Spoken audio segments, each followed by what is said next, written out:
What's going on, everyone? Ozone1 here, and today we're going to be breaking the original Call of Duty World at War Zombies maps. Now, before we begin, I did want to say that this will be the stuff we will be doing for a while, just ranking maps, just for now. Anyways, let's just get right into it. So coming in at number 4 in the last spot, we have Nocturne Toten. No big surprise. First Zombies map ever. Believe it or not, with the materials they were given and everything they had at the time, they're the first time ever making something like this compared to, any other Spec Ops mode from like the Modern Warfare games. They did a fair job. Okay, this map isn't bad by any means. I mean, it didn't really hold the test of time. I mean, how much most Zombies maps have taken the formula of this and expanded like 20 times. It's hard for this one to compete. So I'll go ahead and say that it's not bad for those reasons. Now this is a very campy map. There's not much room to train, hardly anywhere. Maybe if you leave, the help wooden door closed and go through upstairs, you can maybe make a training spot out of that. But then again, there's going to be, things coming at you from all different directions. So it's just a very unsafe map to be thinking, oh, I can just train and get away with. If you're good enough, you should be fine doing that, but you got to be a little bit more experienced to be able to train on this kind of map. But camping can get you to somewhat high rounds. I mean, there's no pack-a-punch machine, obviously, so that's always going to be an issue. But yeah, it hurts to put this map this low, but then again, most of the other maps in this game aren't even that bad anyway, and they're way better than this one. Coming in at number 3, we have Shinonuma, which when I was younger used to be my favorite map. This map has a lot of good qualities to it. This is the first time we ever saw our 4 Ultimates characters together. The Floggers, classic. The map, this is the first time it wasn't really based on horror, it was more of just a environmental thing.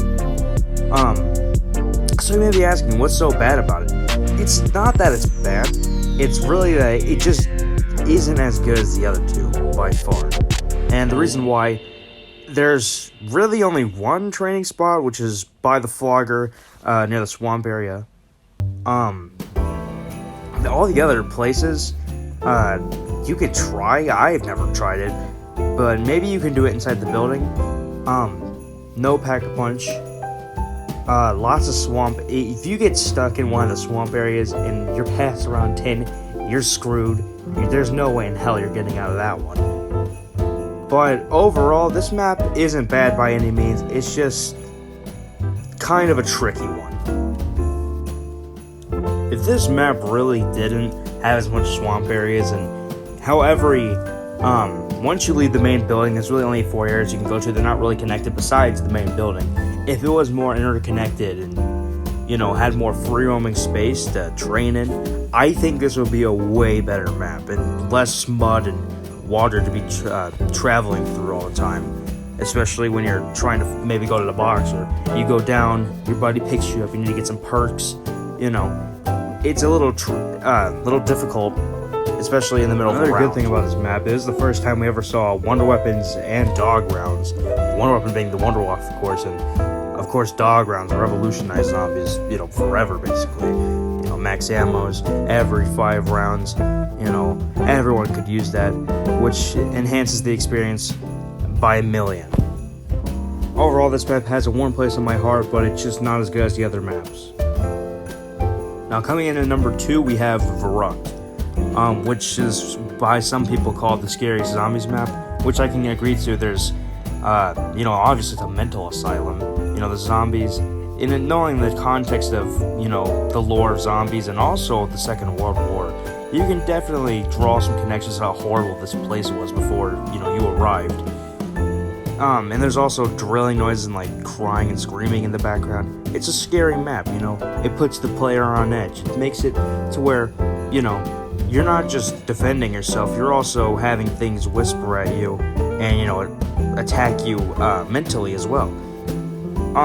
But overall, I think this map is way better than Shinonuma for one reason, and that it has a lot of variety. And also, I don't know, I don't know what it is. There's not much training space, but like the camping spots on this map, believe it or not, are really good. You can really get the high rounds on just sitting in a corner on this map. I don't know what it is, but they're way more safe compared to any other camping spot on most maps. This map also introduced, the 4 original perks: Juggernaut, Speed Cola, Quick Revive, and Double Tap. Which, I mean, if completely iconic. Change zombies forever, very useful. This map also, it was the first time power was really in the picture too, where you had to, go across the map, go turn on the power. But this map, for the first time, it did it pretty interesting, where it separated half of you and your squad, so where you would have to fight with only half of each other to fight all the way to the power, which is a very cool idea. This map coming off of Noct was really a huge step up. I mean, you went from a tiny little bunker to a full mental asylum with multiple new tricks up its sleeve compared to the last map. And with that being said, I think it's way better than Shi No Numa. Now, coming in our number 1 spot finally is Doris, which, Jesus, what an absolutely legendary map. First time ever having Pack-a-Punch, where you could upgrade your gun and possibly get to twice as many rounds as you could before. Huge map. There's tons of space you can go around. You can train, preferably in the back of the map, but anywhere, there's a lot of places on this map where you could make it work. The catwalk training spot is an iconic place for anyone who was around back in the day. Yeah, I don't know. This map, it really revolutionized and brought us into the new age of zombies, to where things were starting to expand, and every map would bring something new to the table. It also brought teleportation and, huge things that we have today that we take for granted. It all really started right here. Also monkey bombs, you could distract the zombies for a little bit, you could run away. I don't know. And also, a lot of lore building here. First time we really saw the story, take full, take the stage. And it would also lead to a huge storyline later. We saw in Black Ops 1 where the story was also really prevalent too. It also kind of made it more popular in a way that more people would be able to get on without, thinking, oh, it's just another horror aspect game. Well, no, it's really just a survival game and having fun with your buddies. Or maybe if you're daring, you want to go at it alone. Who knows? So whatever your playstyle is, that's what a lot of people liked about it. And that made zombies even more popular than it was before, which would lead over to Kino in the next game of Black Ops 1. All in all, Doris capping off World at War as the final map for its DLC season really revolutionized zombies and made it what it is today. Absolutely classic. And now I just want to take time to reflect on how these maps really influenced how zombies would become in the next real decade. Nocturne Totem, of course, it was the start. Verrucht, it introduced some new stuff that we also would use today. Shi No Numa kind of just borrowed what Verrucht had and added on a little bit. First Wonder Weapon and Dog Round obviously added that.